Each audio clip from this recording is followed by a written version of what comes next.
So thank you so much, Carolyn, for joining me as part of my National Stress Awareness Day conversation, and I wanted to talk with you as one of my fellow Calmologists, and excited that we've gotten to journey together on both learning how to do Calmology and learning more about you and learning what you do in addition to Calmology. So welcome for this little segment to teach people or to show people that there is more to life than living in stress. Thank you for having me.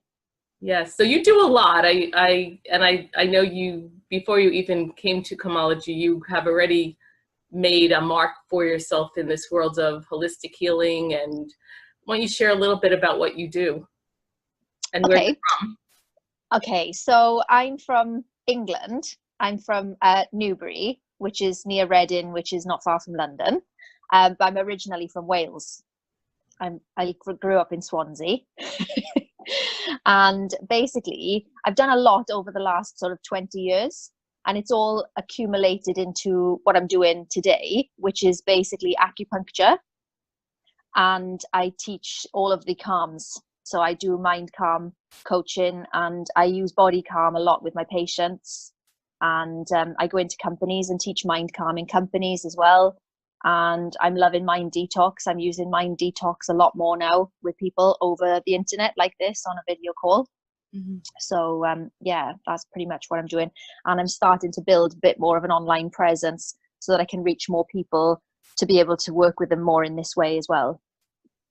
Yeah, it's amazing with the way technology is today that the fact that I'm talking to you from the US and Florida and you're all the way across the sea, it's just amazing how easy this work is and how much value the internet has been for this type of modality. So it's really good. Except for acupuncture. I don't think you can do acupuncture over the internet that I'm aware of.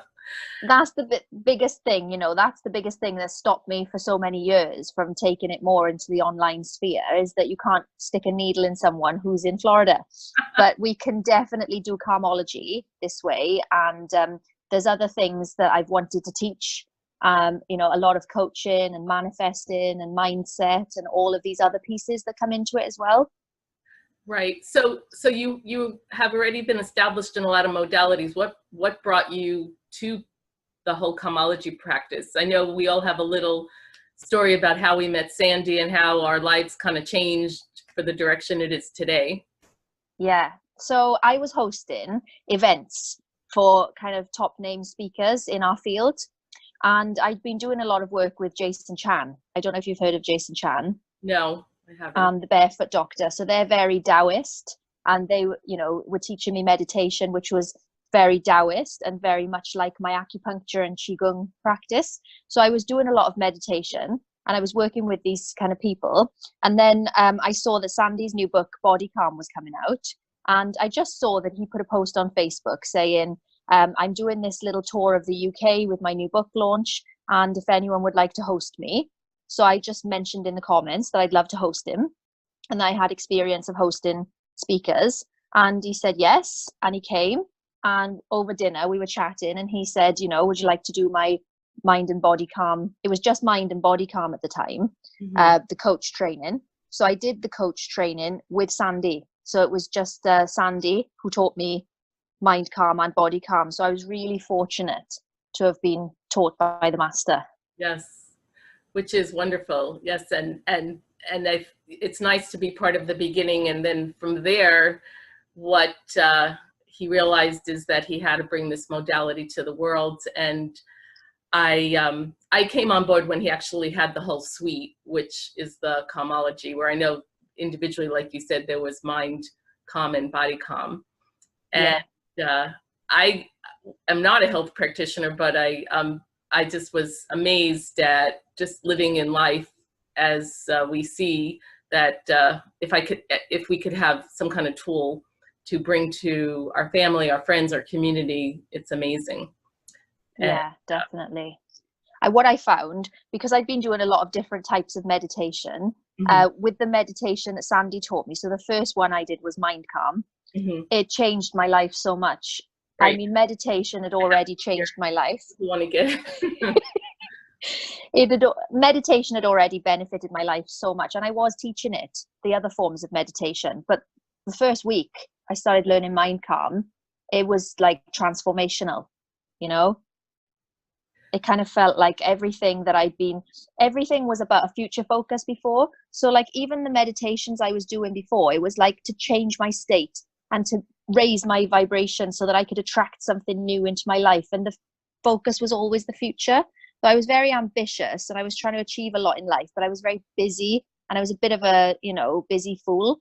And then with this meditation technique, it just got me to stop and to realize that what I was striving for is already here. And it just completely changed my priorities and my focus. And then all the things that I've been striving for started to come to me. And within a week, a lot of things came to me. Mm. That is unique about this practice. And I think I agree the same, because with meditation, I know there's a lot of chants with meditation, music with meditation, the future.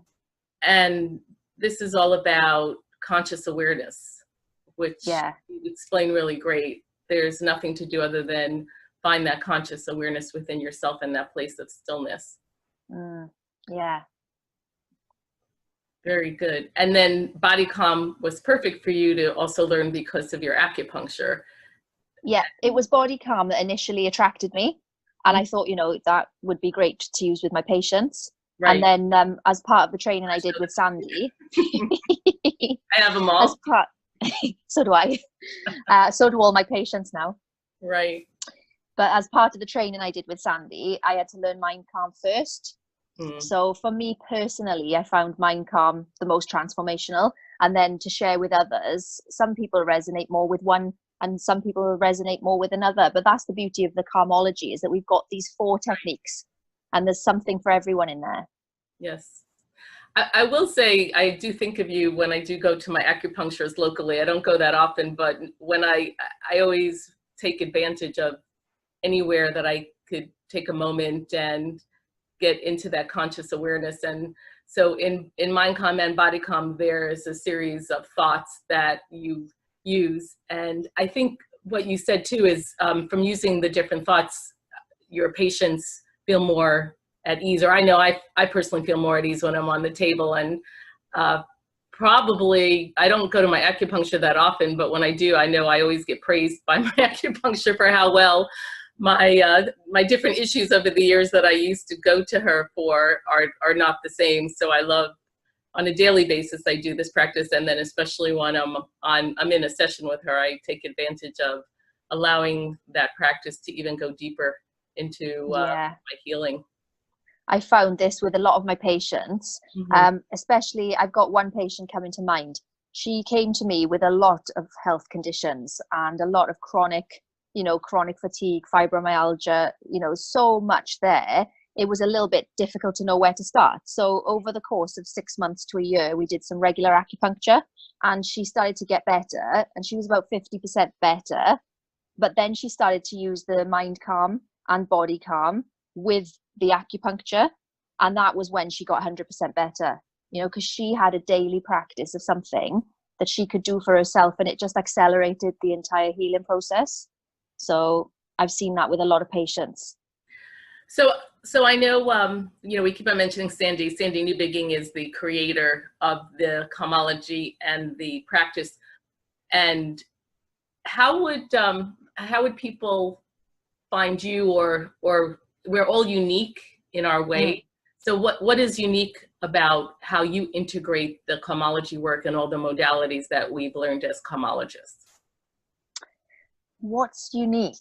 Well, obviously, I've got a wealth of Chinese medicine knowledge, and I've also studied something called A Course in Miracles. So when I work with a patient, I really tailor the kind of plan that they're on to include whatever they need, but it's really according to their individual needs. So it could be a truly combined approach. So I can combine all of the Calmology methods, but I can also combine it with other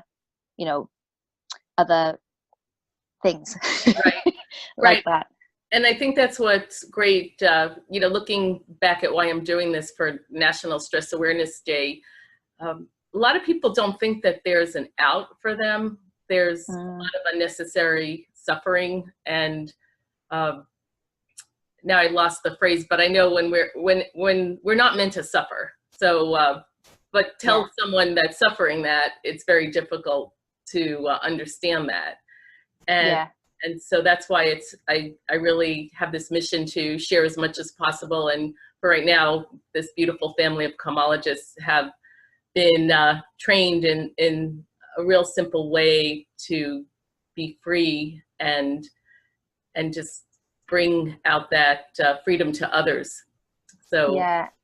I think it's really unique what we've got to offer because it gives people an actual experience of what we're talking about. So, like you say, if you tell someone who's suffering that there's a way out, they can get a bit defensive sometimes. You know, they've tried other things, they've been let down in the past. And rather than just talking at them, we can really just drop into this presence that's available now. And people can get a direct experience in a very short, instant space of time and get an experience of what we're talking about. And that can be transformational in itself. right. And I think it's great because a lot of times people are searching, and in good faith they search for doctors or for modalities, and sometimes and many times it doesn't work. And that's why the simplicity of learning how to do the mind calm or the body calm, or you mentioned mind detox. You've become a big fan of mind detox, and that's another new modality that Cindy Newbegin has really brought to this whole world of reducing stress. And I am amazed too, because we always want to believe that something will work, and yet what do you think stands in the way of a lot of people getting to that point of having simple modalities work in their freedom from pain or any other health issues that they may be having? Okay, I think there's a couple of things. I think, first of all, people might feel a little bit overwhelmed. Like there's so many different things out there, and there's so many different people giving their opinions. And a lot of times, the advice people are giving is conflicting. So I think people can find it a little bit hard to know exactly what to do. And then, because there's too many options, they do nothing. Right. That's one thing. Or they may have tried things in the past that haven't worked for them and they've lost hope, you know? So I think when we can find, like for us, for example, it's really transformed our lives. So we kind of embody the message. We embody it. It's in our aura. It's in our presence. And so, like I said, we can give people this very quick, direct experience of what we're talking about because we're living from that. And, you know, when they meet someone who's got a genuine experience of what it is they're looking for, sometimes no words are needed. They just feel this person may have the answer, you know, and they can trust us. Maybe. Yes. Yeah, no, when you're talking, I'm just kind of experiencing so much out there for people, and then just what we can do as practitioners to heal different aspects of people. I know the good, you know, there's a lot, excuse me, there's a lot of theory too. Like there's studies now that are showing meditation actually slows down the aging process. A lot of people are using different meditations to integrate into their healing. So I think this is perfect timing for what we're all up to. And I noticed you did something, or noticed when I went onto your website, you did something with breathing as well, which is a little different than what the Calmologists do. But I'm always intrigued with the breath, and I know a lot of people are. So what do you do in relationship to breathing? You had mentioned something on your Facebook page. I don't really use that anymore. Oh, okay. I mean, it's still a valid tool. I think it's breath of fire because I used to do a lot of Kundalini yoga. So Kundalini yoga is a kind of combination of breath work, yoga postures, mantras, and meditations. So I was doing a lot of that.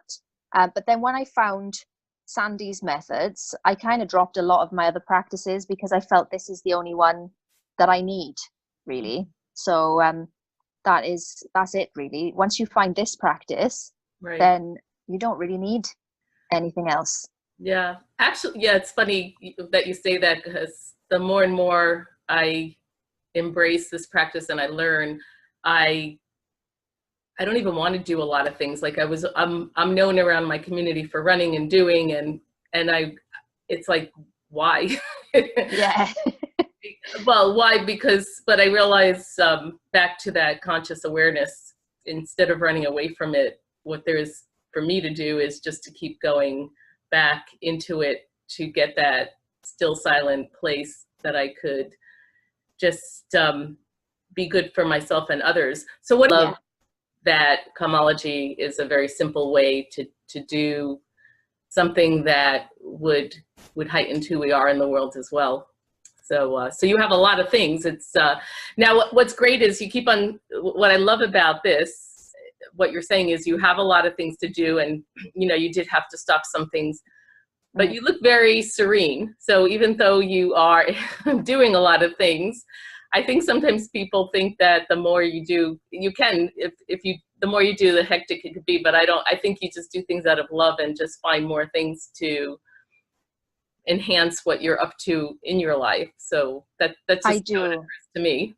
Yeah, I feel like through this practice as well, your intuition develops and you start to become more discerning about what's right for your path and what's going to kind of support your growth and your expansion. And because before I was kind of distracted by every shiny object, and I was like, one of my spiritual teachers, David Hawkins, said a famous quote, and it said, "The path is straight and narrow, waste no time." So the way I look at that, in my mind's eye, I see a tree trunk. And if the path is straight and narrow, I'm going straight up the trunk. But what I was doing before was I was going off on every branch, and I was trying this and trying that. And I think that is a part of our journey. I do think that is part of the journey that we all undertake, is we go through a period of seeking and trying lots of things until eventually we find our true path. And then once we find that, we don't need as many of these other things. But since I've been doing this practice, which has been over 3 years now, new things have come to me. But because they've come to me and they feel right, I know they're right and I go with them. But when I'm doing anything, I'm 100% present with it. And so my success rate with anything I'm taking on is much higher, because even though I've got maybe 10 things to do today, each one I do it fully and completely with 100% of my attention, and that means that every job gets done well. Right. Speak more about that, because I know for me personally, I'm a very distracted person, and I loved how you said that. Like, how do you do it with 100% attention? So being in Gao. Right. That's talk more about that. I know we mentioned it in another interview. Yeah. But it is quite amazing. Well, it's the key, I don't want to say concept, that's the wrong word, but it's the key component of this practice, really, isn't it? It doesn't matter whether it's body calm, mind calm, or calm cure. The calm word in the title is an acronym, and it stands for conscious awareness, life, meditation. So that means that the goal of the practice is to spend your life consciously aware. Mm-hmm. And the way that Sandy teaches through the book or through the practice to be consciously aware is through something called GAO, which is another acronym. Mm-hmm. And it stands for gently alert, attention wide open. So as I'm looking at you on the screen here now, I'm gently alert, and my attention or my awareness is also wide open. So I'm aware of you, but I'm also aware of everything. And something that really helped me to understand this, because I've done a lot of work with horses in the past, and I learned through working with a horse whisperer that we as humans are predators, and that any animal with eyes on the front of its head is a predator, because it's locked onto its target and it's just looking at that one goal. Whereas a prey animal will have eyes on the sides of its head, so it can see all the way around it. So it's able to rest and it's able to be, but it's also aware, so that if a predator comes, it'll see it and then it can run. Mm-hmm. So it doesn't stand around all day worrying if a predator is going to come. It just rests in the present moment and is gently alert with its attention wide open, so that if it needs to respond in a moment, it can. And this practice is kind of almost engaging that kind of that 360 awareness. And I feel like when we've got more awareness of our entire surroundings, we're more open to what's available to us, because I think a lot of people miss opportunities. They think maybe that they're lacking in abundance, or they're lacking in some area of their life, but that's because they're fixed on the problem. And they're like, that's their one focus, the problem. They can't see the moment is trying to bring them the solution all the time, but they can't see the opportunities that are around them because they're fixed on that one thing. Does that make sense? I love it. Actually, it makes a lot of sense. And as you said that, even though I also was in Gal as I started the when you said that, it was like my level just went to a place of calm that I just felt like I was melting into that experience. And it is that simple. I love it. And a lot of times people, when they first experience Gal, they say that right away. Their inner experience is calm, and they don't even have to do anything or go anywhere.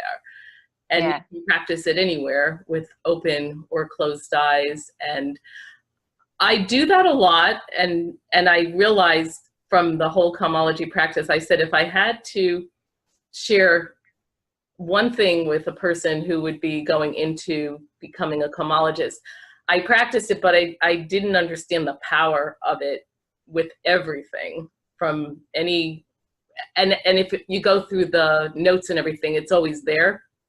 But someone like me, who is always distracted, and I think I'm always looking, like you said, for the future instead of just being in the now and in the moment. And the miracles and magic, I call it the magic, and I think Sandy, as well as the Ashayas, call it the magic. The more you keep staying in the moment, the magic just comes, opportunity comes, connection comes, and that is priceless. If people get that, there's nothing to do, nowhere to go, and then things happen.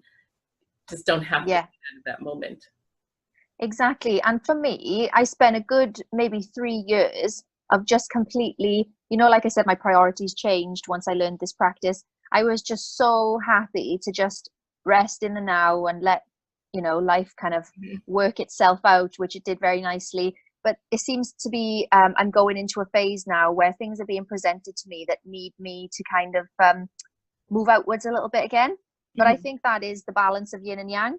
We have times where we go within and times where we're a bit more external as well. So there's a bit of a creation process happening at the moment in my life, which does involve, some thinking and some future focus. But there's also a very high level of letting go and surrendering to the process as I do it. So it's like, I'm not controlling how I get to this end goal. I just keep the end goal in mind and let the present moment bring the magic that helps the whole creation to unfold. Well, I like that you said that too, because we still need goals. We can't just operate in the way this life is put together. We do need goals, but like you said, let it go by how it's supposed to look and how we think it's supposed to look. Yeah. And I think that's great that I'm talking to a lot of different Calmologists, because everyone is so unique in their path. And yet the tools that we have to integrate whatever we're going to be up to, whether it's to do the online consultations or different things within your community, and because you already have the background as an acupuncturist, there's so many different ways that you could bring this into the world. And planning is important, and the inspiration is important. And as our life, continues, each choice we make adds up. So we might think, oh, if I just have a Mars bar this time, it won't matter that much. But if you keep choosing the Mars bar, in 10 years' time, you're going to have a very different life experience. Right, to do that. You know what I mean? Does that make sense? It does. I want to I love that you said, like, during your workday, you choose to meditate. And a lot of times, I started doing that more often. Now, it doesn't, everyone has a lunch hour or a break, but I realized I used to do a lot of different things. how does that affect your day when you choose to take a break and present moment awareness or meditation or whatever it is that takes you into that choosing the vibrancy of life? The best way to describe it is it feels like I've had a shower. Mm-hmm. You know, if I've been kind of treating patients all day, I can be sitting in the treatment room and I can be listening to other people's problems all day. Now, being in present moment awareness means that I don't take on any of that. But Mm. at the same time, when I take a break and go meditate for 20 minutes, I feel like, you know, I've hit the reset button. It's like a fresh me, you Right. know, and sometimes, Oops, oh, lost are your, you there? there I am. You're back. Sometimes I fall asleep Mm-hmm. momentarily during the practice, and then I feel like I've had, you know, the equivalent of 4 hours sleep sometimes. Yes. Yeah. I found that I mentioned that because on some of my most hectic days when I'm thinking, what do I do next or how am I going to get it done? I've actually started learning to just take a break and meditate. And it's just been amazing how back when you're in that present moment, how things fall into place or messages or whatever you have to do for the rest of the day happen instead of chasing after it, taking that Yeah, time to nourish your body and soul. So, there's actually a Chinese proverb. I think it was Lao Tzu, who's a famous Taoist. He said, um, he talks about something called Wu Wei, which is similar to what we're talking about. And he says it's the art of doing nothing in which everything gets done. No, mm, I've said that wrong. Let me re-say that. It's the art of non-doing in which everything gets done. So it's not doing anything, but it's non-doing. Does mm-hmm. that make sense? So, you know, we might feel like we've got 1,000 things to do, but in that moment where we choose to do nothing for that 20 minutes, everything seems to rearrange You do and that. things just seem to get done. Mm-hmm. It's amazing, isn't it? Yes, I do that a lot on the road. I'm always on the road and I always have to take a moment. And sometimes I wonder, why am I supposed to be going in this direction? And then I find out that there's back traffic or something that has happened. And Yeah. I just think, you know, from as simple as traffic or taking the right food in your system, knowing when it's important to actually go to sleep, not just meditate, but going to sleep to learn how to listen to your body and Mm. not resist it. Because I think part of the stress for me was I was resisting what my body was telling me. And you could appreciate this as an acupuncturist. Your body Yeah. is an amazing tool. It tells us everything that it needs. It starts yelling at us when we don't listen to it, whether it's the pain in the body or the breakout in psoriasis or other different issues. But when Mm. we start looking at what we now know through work as Calmologists and how to deal with issues that the body is screaming at us, not only does a lot of times the issue in the body goes away, that stress and peace come into our lives. So Yeah, definitely. I mean, the body has evolved over millions of years. So even though, you know, this is a relatively new body, you know, I've only been alive for 37 years, this body is coded by DNA that has evolved over millions of years to survive. So the body knows what it needs, and the mind doesn't know anything. The mind has heard about stuff, it's read stuff, it's heard things from other people, and it's guessing. And it can go on Google and find out answers it doesn't know. But the body knows. So the body is tapped into that universal wisdom, you know, the conscious awareness. It's one with that. And so when we don't listen to our body, we're really going against nature. now say that again, because I think that's a real important thing. I mean, the specific thing about that mind body, because a lot of times people read, Mm. especially Professor Google or Dr. Google, Yeah. and all of a sudden even in my doctor's office, they have a little thing, you know, what the Professor Google says is not necessarily the symptom that you're coming in for, but people get panicky and then all of a sudden Yeah. get stuck in it.